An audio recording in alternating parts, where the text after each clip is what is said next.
అద్దాన్ని తుడుస్తున్నాడు. అంతలో ఒక యువకుడు వచ్చాడు.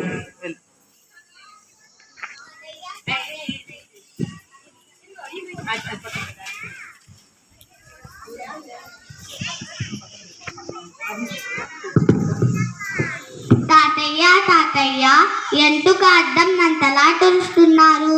ఇందులో అంత విశేషం ఏముంది? ఇది నువ్వు చూస్తే నిన్ను చూపెడుతుంది, నేను చూస్తే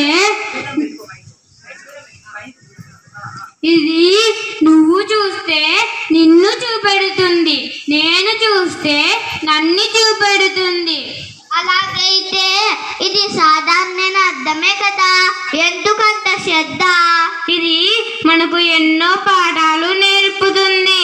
భలే భలే, అలాగైతే ఆ పాఠాలు ఏంటో నాకు నేర్పించండి తాతయ్య. సరే, మొదటి పాఠం విను. అలాగే తాతయ్య.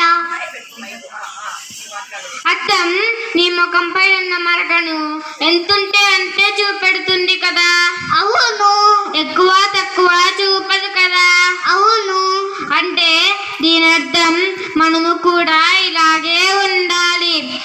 నిజాన్ని ఉన్నది ఉన్నట్టుగా చెప్పాలి, ఒప్పుకోవాలి. ఏం జరిగిందో అదే చెప్పాలి, ఊహలు అబద్ధాలు కాదు.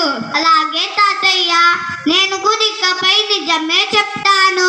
ఇంకా రెండో పాఠం విను. అలాగే తాతయ్య. అద్దం నువ్వుంటే నిన్ను చూపెడుతుంది, నువ్వు లేకపోతే ఏమీ చూపదు కదా. అవును. అంటే దీని అర్థం మనము కూడా ఎవరి గురించైనా మాట్లాడాలంటే వారి ఎదురుగానే మాట్లాడాలి, వారి వెనక వారి లేనప్పుడు ఏమీ మాట్లాడకూడదు. అలాగే తాతయ్య. ఇక మూడో పాఠం విను. అలాగే తాతయ్య. అద్దం నీ ముఖంపై ఉన్న మరకను చూపెట్టిందని అద్దాన్ని కోపంతో పలగొట్టాం కదా. అవును.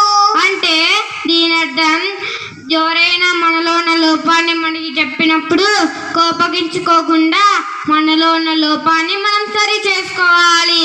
భలే భలే, చాలా బాగా చెప్పారు తాతయ్య.